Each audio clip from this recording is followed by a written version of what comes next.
Welcome back to Finding Perfect Property, Diary of a Buying Agent. This is episode 13 and I'm absolutely thrilled and delighted to be joined by Manuela Hamilford, interior designer.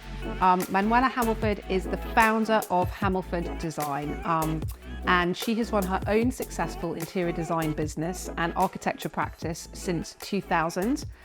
She's helped hundreds of clients transform their homes from townhouses in London to cool apartments in New York, luxury retreats in the Hamptons, prestigious country estates. She's even done hotels in Europe.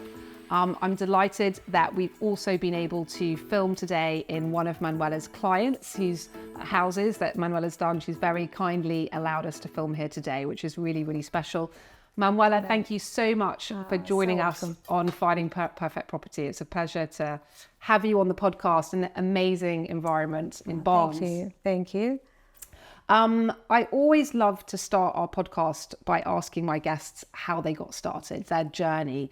What was your journey into interior design and then founding your own business? Well, the journey's a bit complex. So I'm half Italian, half American, and I was born and raised in Italy. And so I lived there till I was 15, and then I moved to the States. And when I was in the States, after university, I ended up working for the Italian government. And I worked there for about 15 years, helping home furnishing companies in Italy produce product to sell in the States. So I was working with designers, royal families, all kinds of large, important clientele, producing product for them in Italy and selling in the US. We would sell to the likes of Neiman Marcus or Saks Fifth Avenue, Barney's, equivalent to like a Harrods or Selfridges. So we created all these product lines. And so that's how I got my taste of sort of interior design and colors and shapes and sizes. And then moving on, I was recruited by Valentino Home. So to create their home division, and this was during the time when you had Armani Casa and Fendi Casa and all the home world started coming alive. And so we created some home product for Valentino Home, which was amazing. So did that for a few years. And then I met my husband, and who's English. And then we moved to the UK. And as usual, I did our own home. And somebody saw it and said, would you like kindly do our home? And then I started small and doing homes here and doing a small home there. And the businesses grew. And here we are 15 years later and loving it, absolutely loving it. Wow, what an incredible story from New York to London. I know. Romance and business. I love it. You've obviously had a really long career and many more years to come, obviously. But you know, over the last 15 or so years, you must have seen lots of things change in your industry and with trends and the way things are done and the way the whole world of interior design works. Can you talk to us about what's changed most since you first started as an interior designer? I think probably one of the most recent, most impactful changes has been COVID. I think that COVID really changed the mindset and perspective on how people live, how they live with their families, how they work. You know, for example, we've seen a big shift, you know, as predicted, you know, everybody was working from home during COVID. So now there's this huge request for, you know, extensions for an office in a home or creating what used to be a utility room into a playroom into an office. So there's a lot of working from home influence when we do interior design. Yeah. So we've been called in to change rooms around, or even if it's a bookcase, put a desk in there somehow so somebody can work. So you were very busy during COVID. Oh my gosh, we were so busy during COVID. Making offices for people and creating extra space. Yes, but also, you know, people, you can imagine you're in your home 24/7, so you're looking up and seeing the cracks in the ceilings and the chips on the paint colors, you know, on the walls. So I was one of those. We were one of those, I know, everybody. I mean, we got so many calls and people are like, need a new bathroom or want a new kitchen. So I think COVID had a huge influence. I think not just on the work environment, but also I think what ended up happening, because you weren't allowed to go to restaurants and so forth, people entertained at home. So all of a sudden, the living room, dining room aspect of entertainment completely changed. Yeah. So the days of formal dining sort of went away because people wanted it more of a cozy feeling. So wanted to entertain in their kitchen. Yeah. So it's making now, all of a sudden, the kitchen is a really impactful part of the house. And the kitchen has to look amazing, has to look bespoke, has to look like joinery. And on top of that, we had to add dining tables in kitchens because people really wanted to stay in that sort of insular environment. And I think that's really made a huge impact. So now, for example, when we design kitchens, we design them with sort of a banquette area nearby. As you can see behind you here, we've done a whole dining table that serves as like formal dining, but it's also where the kids have, cereal in the morning.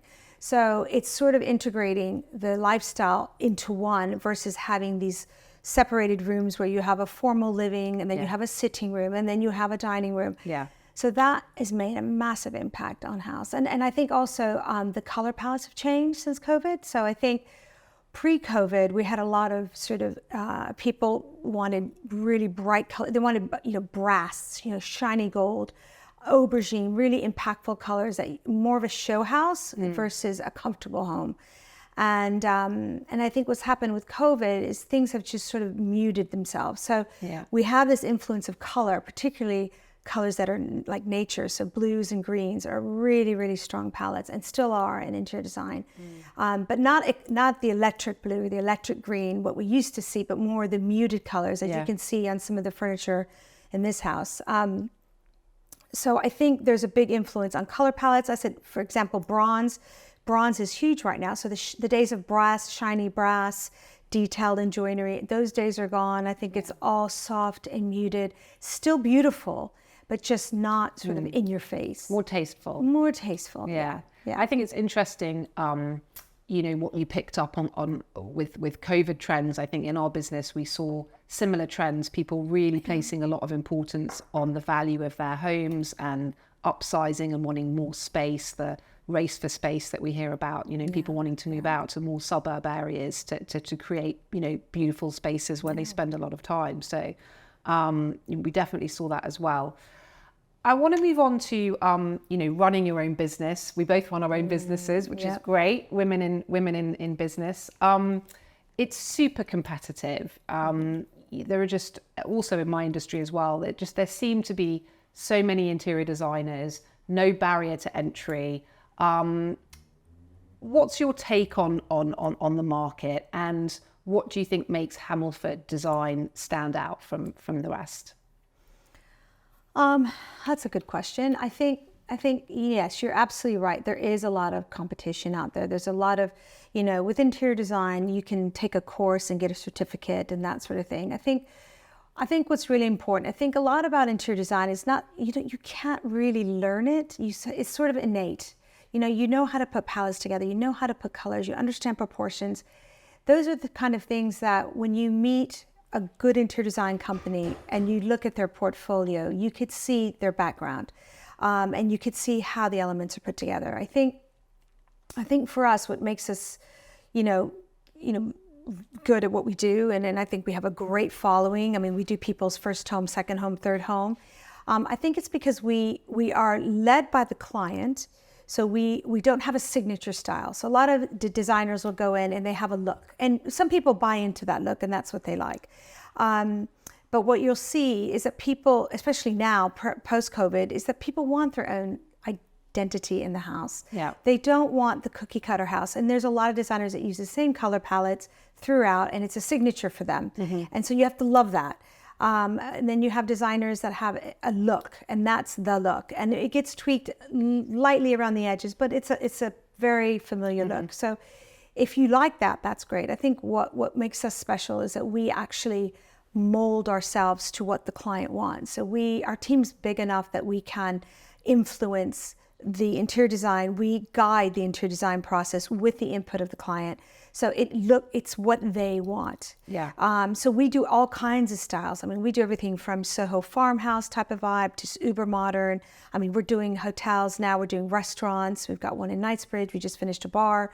So we can jump around in a mix of interior design looks and themes, and the final outcome, it still looks professionally designed, but has your signature on it. It's your house. Yeah.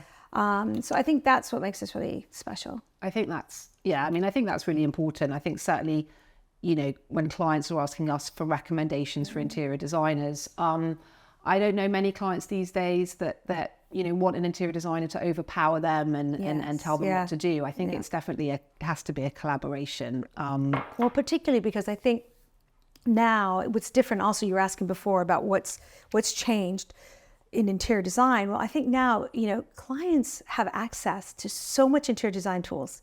And, with the likes of Pinterest and Instagram, who's constantly feeding ideas and DIY and how to do this and how to find that, clients are clever. They can find anything. They now are traveling again. So the access to different hotel designs that influence the interior design of a house.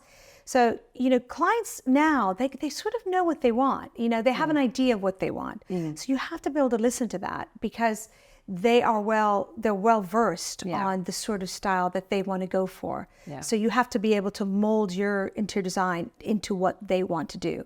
And what's really nice is now with all these tools, it makes our job easier. If they come in and start a Pinterest board and share it with us, we already start halfway into the project knowing which direction we're going to go in. And then we take that and then we design that sort of look and make it really a common thread throughout the house and keep it consistent. So it just makes our job easier. But I think it's really important that you don't overpower the client. I think that's a good point that you brought up. I want to move on a little bit about the role that interior design plays in the real estate market and enhancing value and helping developers, but also homeowners to get a better price for their property. What's your take on that? If for example, let's look at two scenarios. So let's look at somebody that owns a home. They've been in their home for 10 years plus. It's looking a little bit shabby, it's cluttered. Is it worth them spending money on revamping it before a sale? How much impact do you think great interior design and fresh and new makes on the final sales outcome, in your experience? Yeah, it's a tricky one, but I do think, depending on the state of the house where it is, I think any interior design influence in a house is going to upsell the house. Without a doubt. I think what ends up happening with a house that's been lived in for 10 years, it looks tired. Clients that live there for 10 years they don't see the faults in the house anymore. They've been there for 10 years. They've lived with the torn sofa, the scratched bookcases, the paint off the wall, and they don't see it anymore. We all do that. So I think it's really important to freshen up the house. One, the basic, splash of paint everywhere for sure. And I do think, if in a house, if you're trying to sell a house for a certain price point, particularly in London, it is competitive and there's some beautiful houses out there. And I think if you can take the bones of the house and create, and I'm not saying create bespoke design throughout the house before a sale, but I think there's elements that are important, like the kitchen, master bedroom, even the living space. If you can make it better looking, depending on the age of the furniture that's there, then absolutely, I think it's key. Yeah, I think from our perspective, what we're seeing in the market is clients are, especially at the moment, willing to pay a premium for turnkey properties because they're not really that keen to do work at the moment. And that kind of leads me on to the next question, which is, since COVID, since Brexit, the cost of doing work, the cost of refurbishing and furnishing a home now has massively gone up. How do you advise clients on what they can expect to budget for, refurbishing a home, furnishing a home? Obviously, they're two different things with two different costs. But, what are you seeing in the market in terms of costings and what clients can expect to pay for things these days? Material costs have gone up. They've gone up, I would say, on average of 30% from last year. So they have gone, and not only have they gone up, but there's also delays. So the process of refurbishment, can be quite lengthy. And I think as long as you manage expectations on a client perspective, then the outcome is always worth the wait. There's things you can do. For example, if people want to refurbish a house, let's say we get a client in and they they don't want to, spend all, their budgets on bespoke joinery from head to toe, then what we would recommend is doing the parts of the house that people see, and the part that you live in the most. So your living, dining, ground floor space. Spend the money there because it is worth it. If you can afford it and you can build a bespoke kitchen, there's nothing more beautiful than a kitchen that's proportionate to the size of the room. Mm-hmm. I walk into so many houses that go and get something off the high street. And unfortunately, when you do that, you're sort of obligated to certain dimensions and certain sizes. Yeah. So it ends up being smaller sizes. So you walk into a house and you've spent the money, but your kitchen island is a fraction of what it could be if you had it done bespoke. So it's those little things that make a difference. Now, if you just want to get a bigger island, then you can just spend the money on that, But I think in bookcases, when you're trying to build a bespoke bookcase, when the bookcase doesn't quite reach the sides or reach the top, it makes the house feel shorter, makes the ceilings feel lower. Yeah. So particularly if you're in a flat that's got low ceilings, you definitely want to utilize the height. Yeah. Whether it be in the kitchen, whether it be in the bathroom, we have tiles that go all the way to the ceiling. It just increases the height. So those little things cheat the eye to think that the ceilings are higher than they are. So there's these little things. So, depending on budgets, you can do just ground floor and master. And the rest of the rooms, you can fudge, and make them look designed beautifully, without going through the bespoke route. So I think prices have gone up. There is ways to be clever with it. There's a lot of great product out there that you don't have to wait for, that you can get, off the shelf. So I think it's about, a good integration of both. Yeah.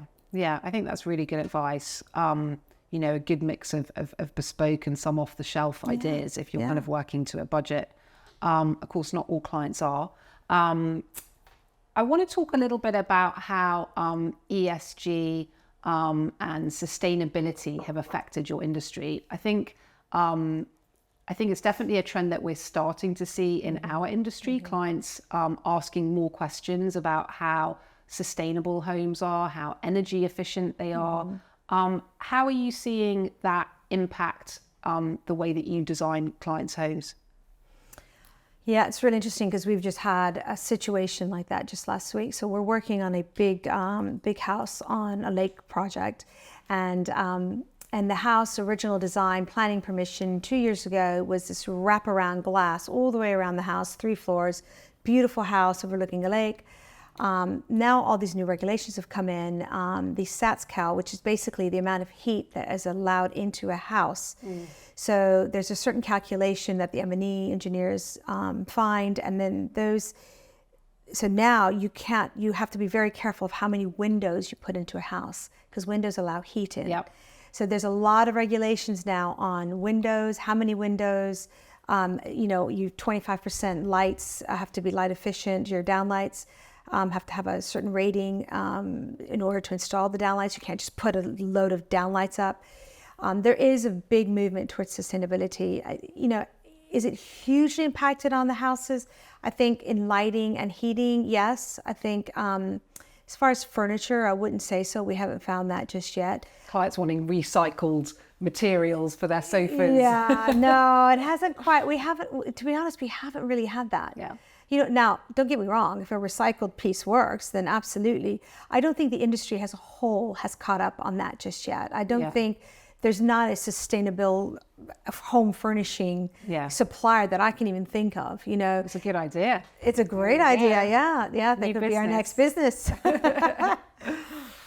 I want to talk a bit about sort of creating timeless designs, because I think for a lot of people, when they do up their home, that'll be it for quite some time. They won't often then do that again, maybe for the lifetime of the time that they own that home. Yeah. Some clients obviously will continue to revamp and refurbish, but for some clients, that big project at the beginning, that is it. So what advice would you give to a client, refurbishing their home and wanting to have something that stands the test of time? I think it depends, one, on the client and sort of what their interior design requests are, what their brief is. Some clients like it bold and bright and want these bright colors, which can, get tiresome over time. Mm. But there's people that really love them and want those bold colors and bright colors from the get-go. They want to live in the space as they want it now. So as long as it's clear and it's made clear that, yes, in maybe 4 to 5 years time, a bright red kitchen, you may not be very keen on in 5 years time, but you have that conversation in the beginning. Yeah. I mean, we personally say if you keep your pieces very clean, have shape, but you can accent with color, with cushions and throws, and even chairs. You can always reupholster. Yeah. So that's an easy fix. But joinery and actually furniture pieces, that's a bit trickier. Yeah. But if you have painted joinery, again, you can repaint again, which you'll have to do anyway because you get chips and snags and that sort of thing.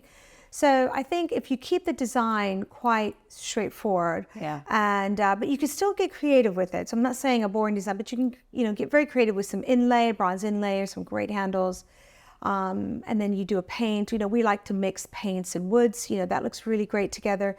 That's quite timeless. I think flooring also is quite timeless. I think you have to really be careful with your flooring because that's a really hard thing to change in a few years' time. Yeah. Joinery is quite straightforward. You can reupholster, you can paint, you can change handles. So that would be my advice. Just keep it a little bit cleaner and add your color in cushions, upholstery, even paint color. You have to repaint anyway. If you want to add it, red somewhere, you can have a really cool red cloakroom, or something like that. What about tips for investors? So people that are buying properties to let out, clearly are not going to want to spend the same sort of budget as somebody doing up a home.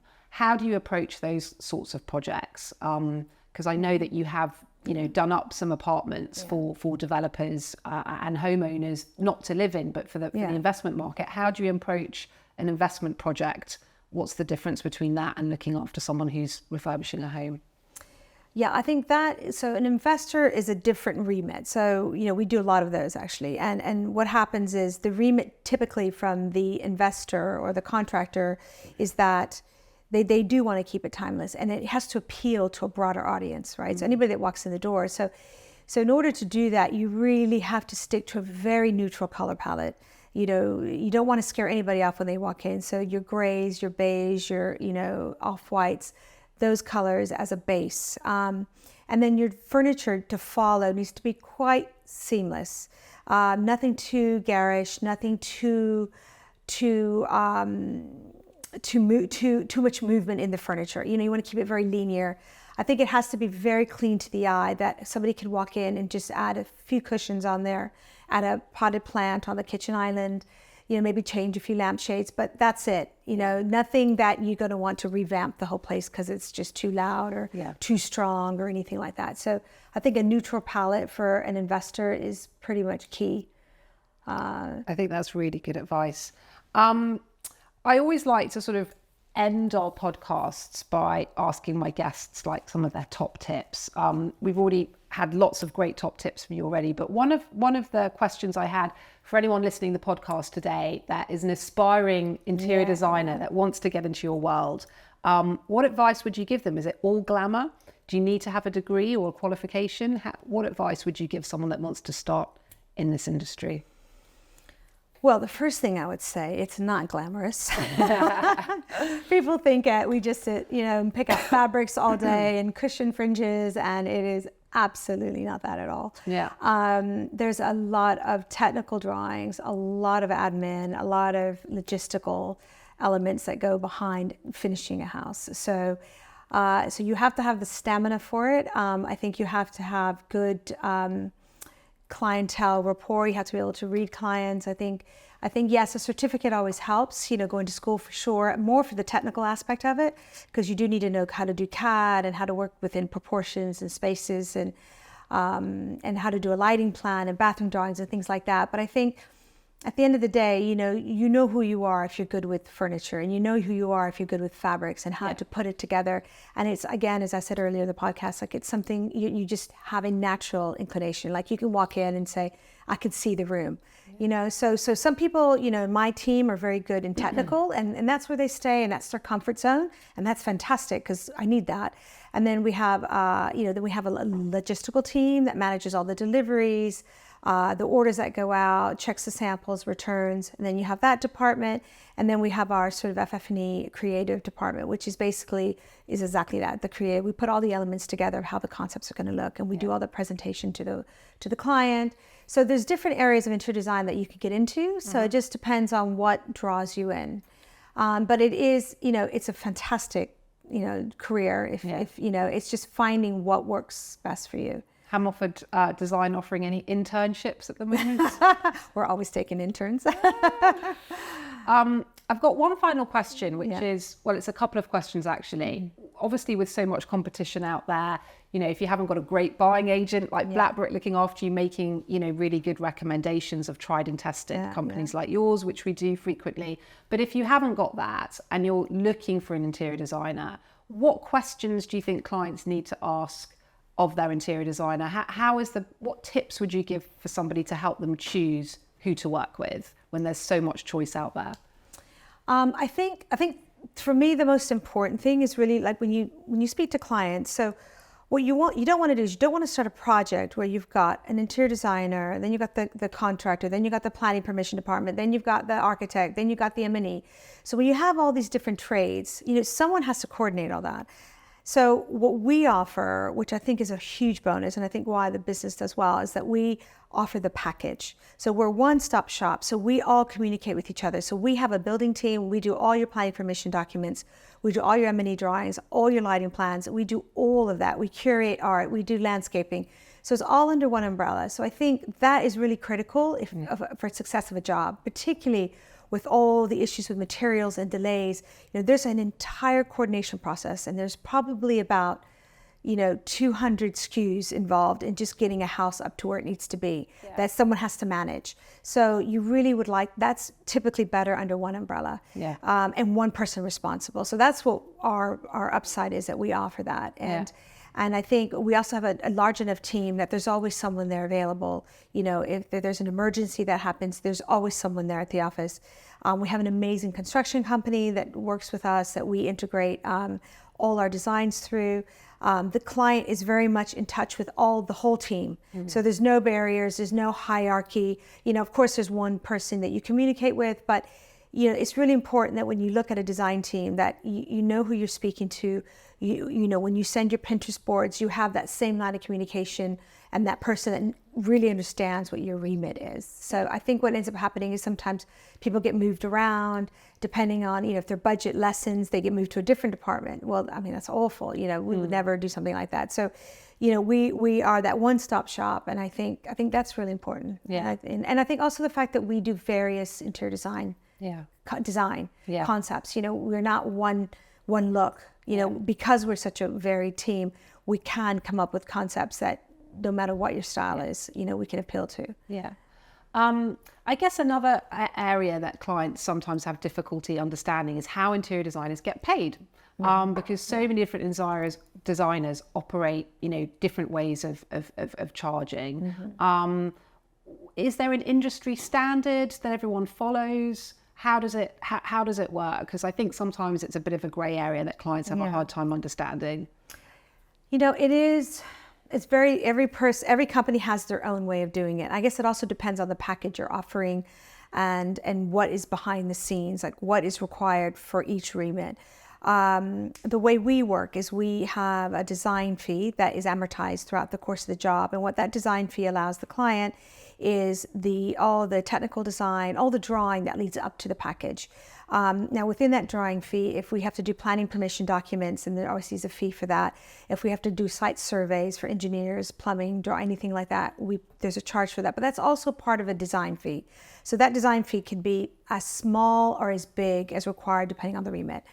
Then separately to that is the procurement package. So the procurement package is obviously all the product that we've selected, we've agreed with the client, we've done the bespoke drawings for, and that package is a separate costings. And the way we work is we split the trade with the client, which is really good because, we get anywhere from, 15 to 50% off on product. So for example, on a fabric, we would get, 40% off, let's say. So we give 20% to the client and we keep 20%. Yeah. And that just covers all our time, procurement time, which is huge. So that's how we work. Yeah. And it's really been great. It works easily. The client feels like it's fair. You know, they never pay above retail on product. So the money they're saving within that trade price helps pay some of the design fee, which is really nice. And it's great. And it's not driven by, you know, what some design firms do, which I find a little bit is sort of a conflict of interest, is they charge a percentage of the procurement package. Yeah. But then it's sort of, you know, then you tend to you gravitate toward proposing product that's more expensive, right? Because you get a percentage of the higher price. So I find that a little bit a conflict of interest in that respect. So we don't do that. Yeah. So there's different ways that work for people, you know, but that's how we do it, that we feel it's fair, and it's worked quite nicely. Yeah, agreed. Yeah. You've done so many projects since launching your business in 2000. Yeah. What has been the most memorable project that you've done to date? Wow, there's quite a few of them. We've had so many amazing If you projects. Had to pick one, you can only pick one. Okay, I would say probably the pool house. Yeah, so we did this house at the Lakes Bayou. I'm sure you're probably familiar with that. Yes. And it was a house that had a pool on the rooftop, which is the only pool in Europe on the rooftop for residential. And for residents, and I think that was probably our most memorable. It was just an amazing project. We had full scope, no remit. You know, just kind of go with the landscape, go with the size of the house. It was an enormous house, 6-bedroom if I remember correctly, and it was just 5,500 square feet over 3 floors. Yeah. It was big. A lot of windows. Put a pool on a roof. Amazing. Oh my God. And did it ever leak? No. I know you just hold your breath when you see this pool being brought down on a pulley, but it was insane. But it was a beautiful house. I've seen that house. Yeah. I also think that's a great example of how a great interior design and designer can help you achieve a brilliant exit value. Yes. You know, I think that client almost, without mentioning figures, but doubled their money. Yes, exactly. From what it cost them to buy the house and build it and use you to design it and furnish it. Yeah. And then the exit price in quite a short time frame. It's very big. Yeah. Doubling his money. Yeah. So there we go. Great example. So final top tip for you is we're approaching the end of 2023. And what are your top tips and where do you see interior design trends going in 2024? Okay. I mean, to be honest, I'm not sure. I mean, what we're seeing now, which I think will definitely go into next year, is the furniture collection. So we're doing, I'm doing a talk actually on Monday on the same subject with a furniture supplier. And what we were chatting the other day, what we find is that we find this in our studio, is that our furniture now is we do a lot of curves. There's a lot of arches, a lot of round. I think this whole luxury design has changed to much more what we would love to call like comfortable leisure luxury design. Mm-hmm. So it's a lot of the shapes are not as angular. There's not a lot of corners. And I think that's all evolved from the soft to muted colors that have now been introduced this year down to now making the furniture soft. So we're including arches. I mean, we did it in this house as well. We've done, arch critchel doors. Shower screens are huge arches with a ribbed effect glass, which is ribbed, which is also sort of a curved effect versus a straight glass. Coffee tables, we shape them like a kidney shape. Sofas, oh my gosh, I mean, you've seen them probably, the curved sofa trend. I mean, it's fantastic. And now it's taking on where it's curved sofa with sort of a big chaise at the end, which is stunning. So we're doing loads of sort of softening the four walls in any space and softening it with curves. And I think that was going to be hugely strong next year. I mean, we're seeing a lot of it now, but I think next year it's going to take another leap. And it's great because you know what? A lot of, our houses are all square boxes. And when you can throw in a curved sofa with a nice round coffee table, it's just that little element. And, even like an armchair with a curved back, it just changes the shape of the room. Yeah.